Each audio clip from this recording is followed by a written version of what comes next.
Hello, I'm Reshma Desai, the founder of Beautiful Minds, and today we are at Masane Ecological Farms with the owner, Mr. Pradeep Masane. Namaskar. We are here to actually understand his journey, right from how he started this farm. Pradeep is an IT professional who has worked in the US and UK and decided to come back to India for good. So I will now ask Pradeep to actually explain his journey, how he came, why did he come to India, and how this entire journey of this ecological farm has started. Okay, thanks, Reshma, for having me. When we were in UK, we were staying in a very typical British town, and on weekends we used to just take a drive towards countryside, and we used to see all these really nice villages with, with even if they have really. Their weather conditions are really not so conducive, but they used to do such a nice farming. So we used to always feel that whenever we'll go back to India, we'll do something like this similar.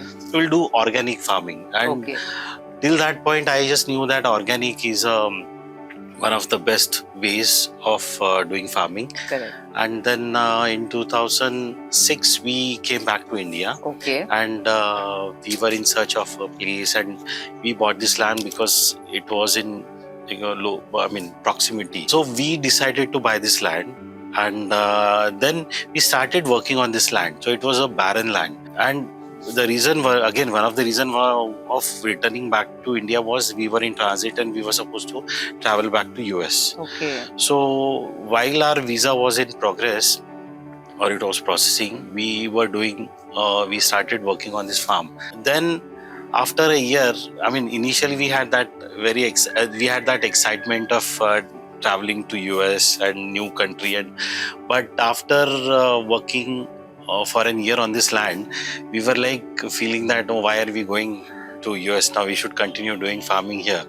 And then after going to US, Sonal, my wife, she said, I think we should go back to India and continue farming. Many of our friends were telling us that you are taking a wrong decision. And we thought, okay, let's try it for a year. If it doesn't work out, then we'll again come back to US.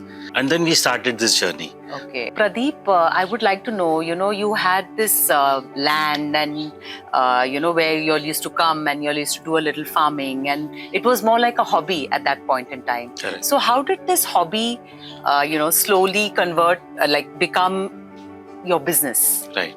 So, Reshma, we never thought that we will be doing this as a business or it will scale up to this level.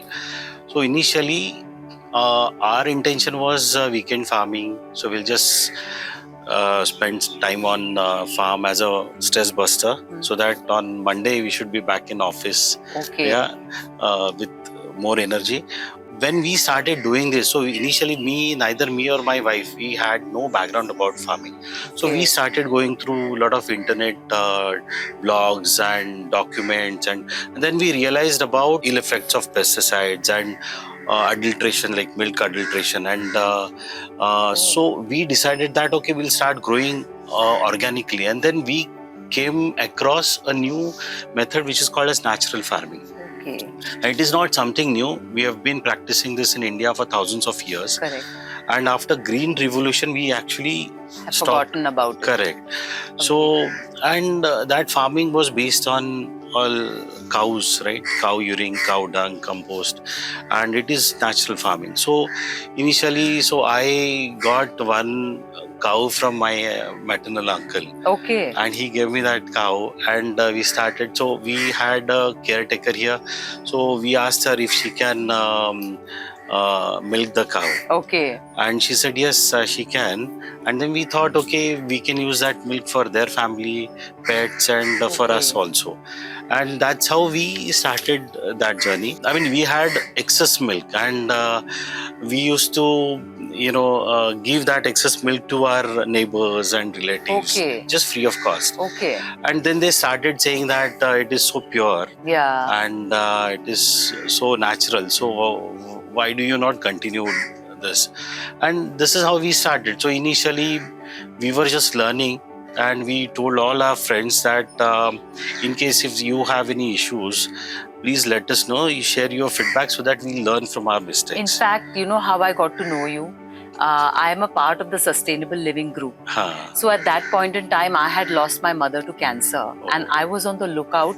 You know, I was aware of the ill effects of having that kind of milk, you know, Right. the normal milk that you get in the market. Correct.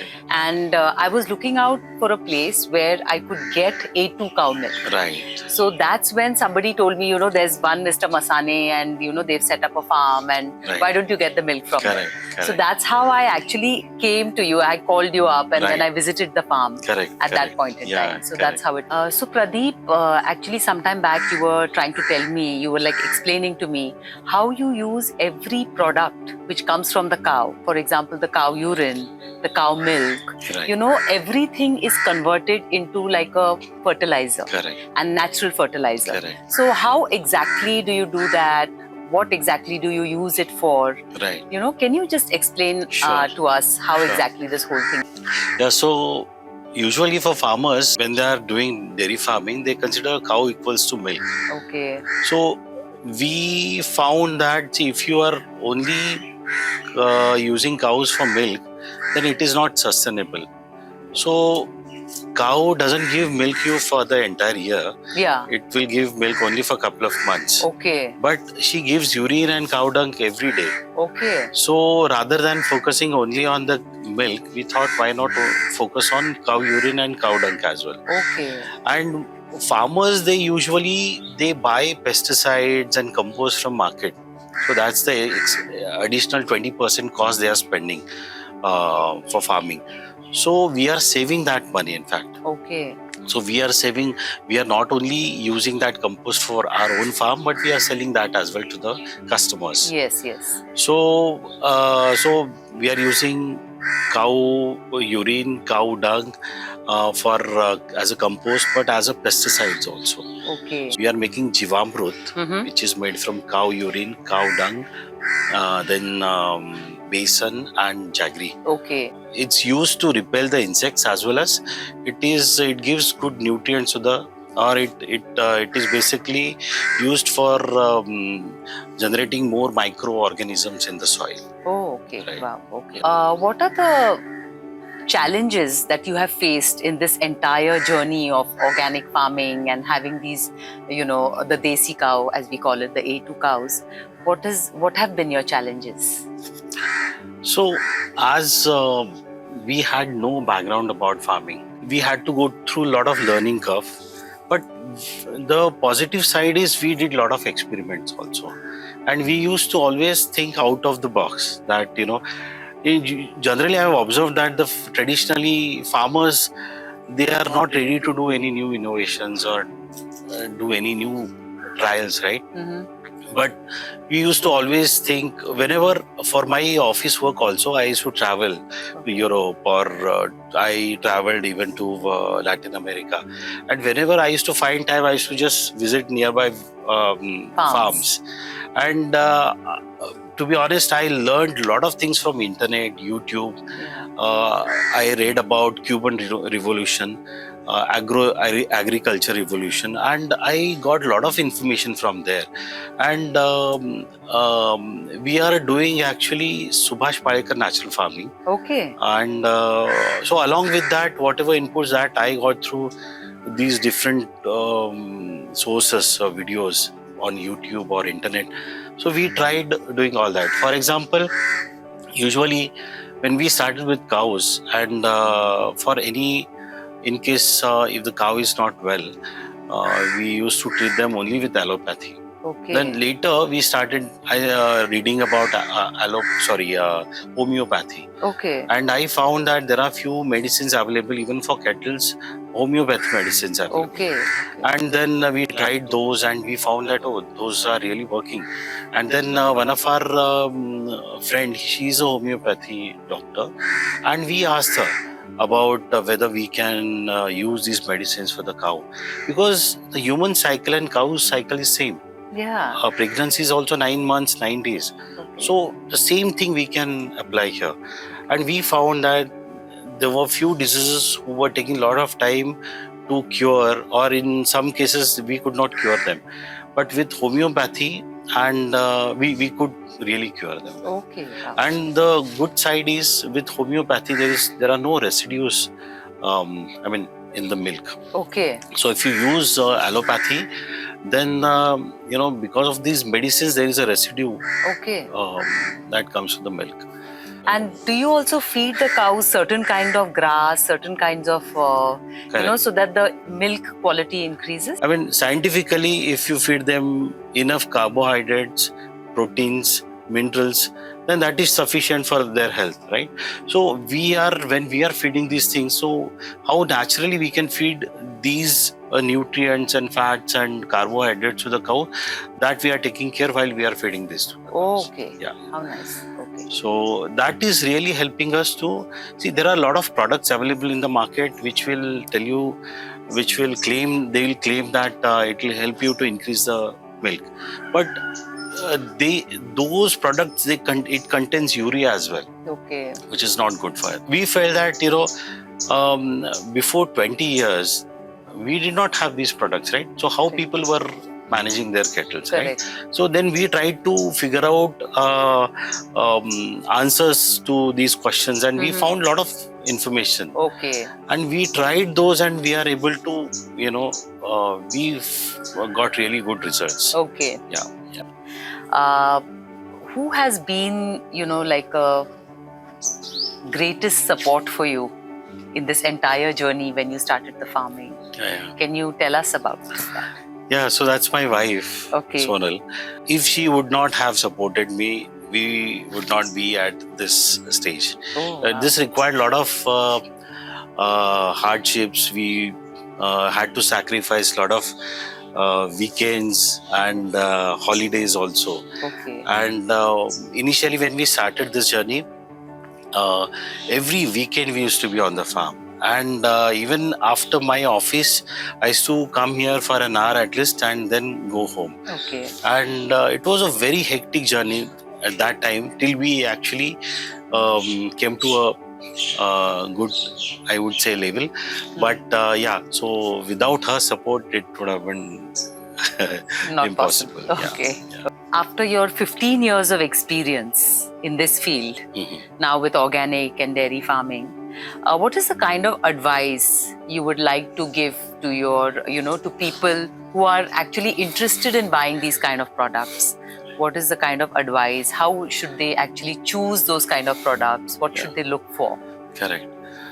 So I would say that they should not buy the products from their eyes, and we look for products which look very nice and perfect, right? Okay. They should not look for those. I mean, rather than that, if the product is natural, don't worry about or don't look at the perfection of the product, right? Okay. It should be natural. If it is grown naturally, we should also give nature its share, right? Yeah, because perfection lies in imperfection. Correct. Yeah.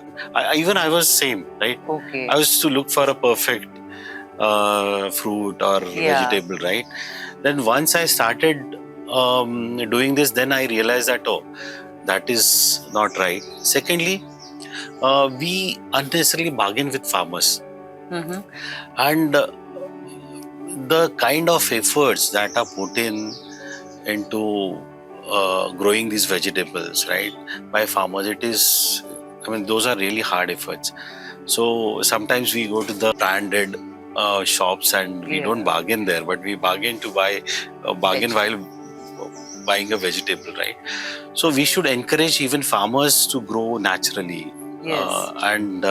So this is how, otherwise, unless we create that demand, the farmers will not go for organic farming. Right? Correct. I have known Pradeep for a very, very long time, and at Beautiful Minds, products like the A2 cow paneer, then we have the white butter, we have the organic ghee that we take from you, and the manure. Correct.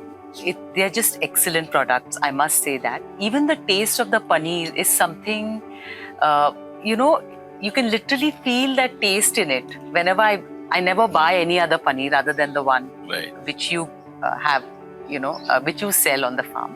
So even to my customers, actually, I always promote these products. I always make it a point because it's very, very healthy to have these kind of products. So the only thing I can tell you is it's been a great journey. We've known each other for so many years now, and I wish for you to continue, giving us these kind of healthy and chemical and natural products, whether it be the A2 cows or any other products that we take from you. Even the manure which I use in my garden is from here.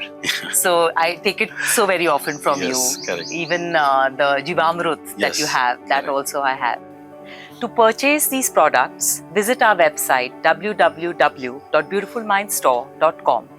Thank you for watching.